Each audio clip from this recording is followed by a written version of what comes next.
Mari kita bahas apa itu teori ekonomi klasik. Kami dari kelompok 2 yang beranggotakan sebagai berikut. Teori ekonomi klasik adalah pemikiran tentang keadaan ekonomi yang benar-benar didesak oleh keadaan masyarakat zamannya, dan kemudian berusaha menyusun teori ekonomi yang dapat menolong memberikan jawabannya. Tokoh-tokohnya antara lain Adam Smith, David Ricardo, dan Jean-Baptiste Say. Dasar filsafat mazhab klasik. Mazhab klasik yang dipelopori oleh Adam Smith, prinsip utamanya adalah kepentingan pribadi dan semangat individualisme. Kepentingan pribadi merupakan kekuatan pendorong pertumbuhan ekonomi dan kekuatan untuk mengatur kesejahteraannya sendiri.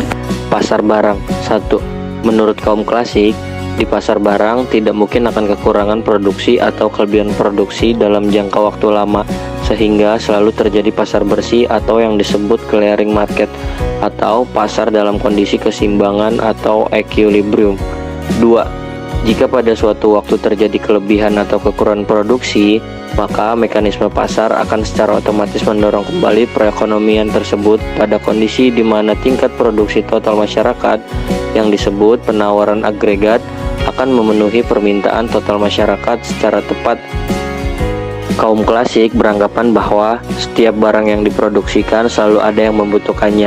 Harga-harga dari hampir semua barang-barang dan jasa-jasa adalah fleksibel, yaitu dapat dengan mudah berubah, naik atau turun sesuai dengan daya tarik-menarik antara permintaan dan penawaran. Pasar tenaga kerja. Yang pertama, definisi tidak ada kemungkinan timbulnya pengangguran sukarela.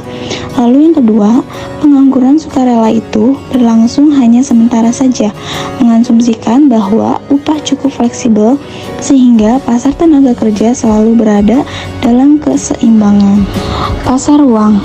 Yang pertama, kaum klasik memiliki teori permintaan akan uang yang cukup terkenal, yaitu teori kuantitas. Lalu yang kedua, teori kuantitas mengantarkan bahwa masyarakat memerlukan uang tunai untuk keperluan transaksi tukar-menukar. Lalu yang ketiga, menurut kaum klasik karena uang tidak bisa menghasilkan apa-apa kecuali hanya untuk mempermudah transaksi.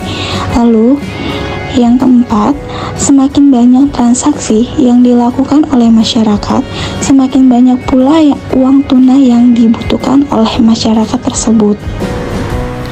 Volume transaksi tergantung 1. Volume barang atau jasa yang diproduksi masyarakat yang diukur dengan GDP real atau GDP pada harga konstan, dan 2. Tingkat harga umum.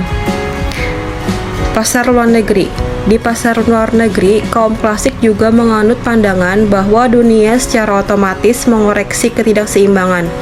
Implikasi dari pandangan ini adalah bahwa suatu perekonomian nasional tidak perlu merepotkan diri untuk menyeimbangkan neraca perdagangan mereka dengan kebijakan-kebijakan khusus.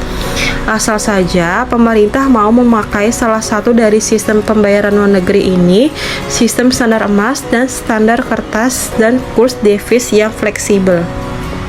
Sekian yang dapat kami sampaikan, terima kasih.